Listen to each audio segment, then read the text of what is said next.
Okay, Chris Popper here in Bangor. I'm joined by UMaine head soccer coach Scott Atherley up in Orono. Coach, congratulations. A huge win on the road and coming from behind against UVM this past weekend. Talk a little bit about it, if you would, please. Well, we started the game strong, and I thought we were doing the things that we had set out to do to counter what Vermont set out to do. And we had some really good chances in the beginning of the game that we didn't capitalize on. To their credit, they scored a tremendous goal from distance for their first one, and that gave them a momentum going into the half at 1-0. Second half, we gave up an own goal, which was unfortunate. But I think the thing that really pleased me was that we really kept our composure, and we really maintained our discipline to continue with our game plan, and it paid off because we scored 3 goals in the last 30 minutes of the game, and really showed our fortitude and our mettle that way. When a team scores or allows an own goal, it can really be emotionally deflating. But you came back with a goal just a minute 7 seconds later to bring you within one goal, and that must have really uplifted the team. Oh, for sure. And I think that's, the mark of a good team, is I think our players just recognized that, really both goals were a fluke. And we just had the temperament to just, and I say the emotional discipline to be able to put that into perspective. Know we had a lot of time left. We had 30 minutes. We get a goal, and you could see the game changed immediately with our goal, and it really changed kind of their psyche. They were more hanging on for the last 30 minutes. Oh yeah, and then I mean with well 2 minutes and 59 seconds later, I'm sorry, left in the game, Jordan Panette, another game winner, holy, and I mean that was uh, uh, the goaltender tried to clear the ball and she deflected the ball with her left foot and then one timed it right into the back of the net.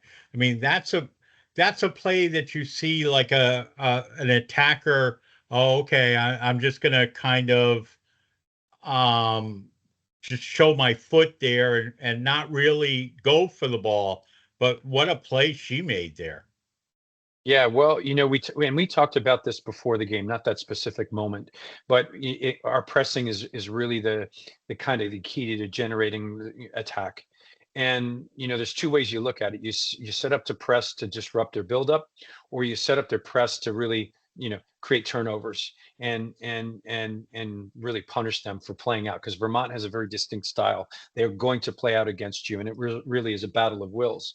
And the difference for us in that moment is Joe is anticipating that something is going to happen. She tries to make something happen. If she just sets up in our normal press and gets organized, we don't pick that ball off. But she's anticipating that that's going to happen, and she just was very fortuitous, and it was great. It really exemplified our mentality.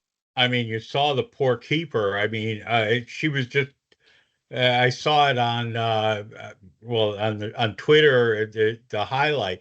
I mean, she was devastated that she allowed that her clearance to be picked off. Yeah, and I said this to the team this morning, is I think that really the last 30 minutes of the game showed really our emotional control and discipline. And when you compare the two teams, for me, that's the difference in the game in the last 30 minutes of the game. So for us, it was just having that composure and that calm to recognize that we had still plenty of time and we were going to get our opportunities, provided we stayed disciplined. And So now you're conversely, sorry. for them, it really, I think, unsettled them. And now you're 2-0 in America East, 6-1-2 overall, and now you have two big games this week. It's kind of a funny schedule this week because you host UMass Lowell Thursday night at 6, and then you're on the road down to Rhode Island to play at Bryant Sunday at 1. What do you know about UMass Lowell and Bryant? Well, Lowell is a team we faced in the championship game last year. We played them in the spring. They're well coached. They're organized. They're a team too that has a clear identity. They want to play. They want to build their attacks. They've got quality players in virtually every spot, and we know that they're good on set pieces. So we're really going to have to, be organized in all areas, and then look really for our opportunities to kind of exploit where they're vulnerable. Um, Bryant is a team that's got a lot of momentum right now. They've started our season. I think they've equaled their wins in conference play, so they're playing with a lot of confidence. And I think they're, just having watched their team play, they're scoring goals. They're always difficult to break down, but they too have a distinct style. They like to play out, and so it really sets up for good matches.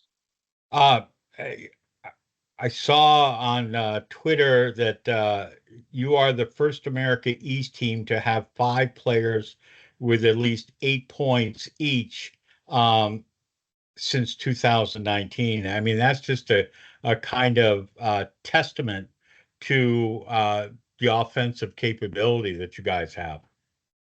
Well, we're certainly balanced, and I think that makes us less predictable. And I think that, the less predictable you are, the harder you are to defend, because you can't key in on one or two players. And I think that's really a strength of our team right now. We want to appear unpredictable to our opponents. I was very impressed when I saw the game up there. I guess it now was 2 weeks ago. And um, I was just that was the game against Stonehill. Stonehill. Yeah. And I mean, it just dominated the play there. And we didn't have the opportunity to talk um, last week, or I guess we did, but or 2 weeks ago.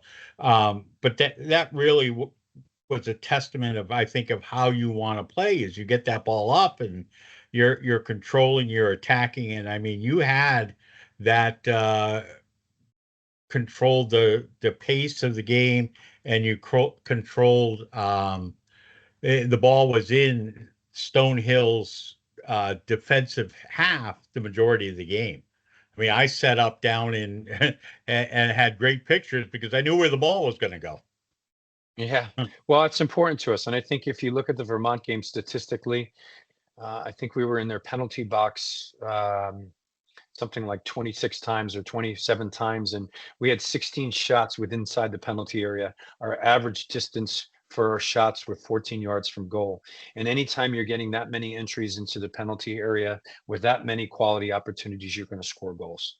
It's just it's numbers. And so I think, we what you saw against Stonehill, I think that was times two Oh, against Vermont, and we really were pleased with how we were controlling the game. It just the score line just wasn't reflective of really how the game went statistically.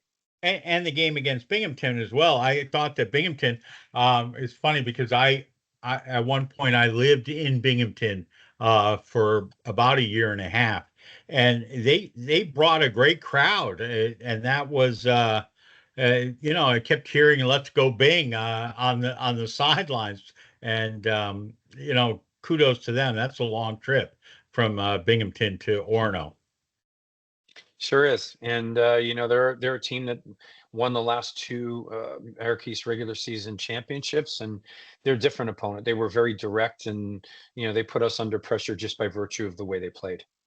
All right, Coach, thank you so much. How is the health of the team? I mean, you're now what, having played, now 9 games.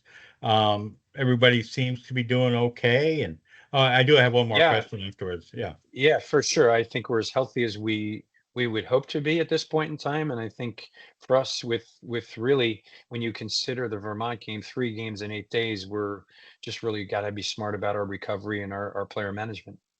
The last question I have for you this week is, how do you determine who's going to be the keeper? I mean, you have three very good keepers, and how do you keep them sharp? How do you determine who's playing? I know you have a very good goalkeeper coach, Yeah. and probably rely on him, but how do you determine who starts and who plays? Well, well, certainly. Well, let's start with your last statement. We rely a lot on Yuri's expertise.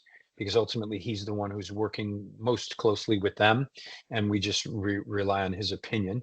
And I think he has great relationships with each of them. I think he's very transparent, and I think each goalkeeper knows where they stand. And it is a competitive situation, and it's exactly what you would hope.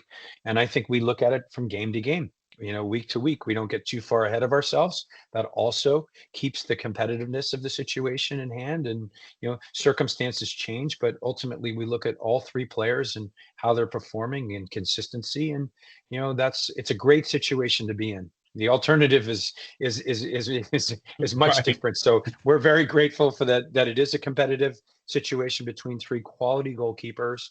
And again, it's just really having just transparent, conversations and assessing and evaluating how things go in training. All right. Perfect. Thank you so much. I hope you have a Great. great week, and best of luck this upcoming week. Again, at home Thursday night against UMass Lowell. The weather's supposed to be gorgeous. Come on out, 6 o'clock start under the lights, and then you're on the road down at Bryant on Sunday. Coach, thanks so much. Have a good week. Thanks, you too, Chris. Thank you.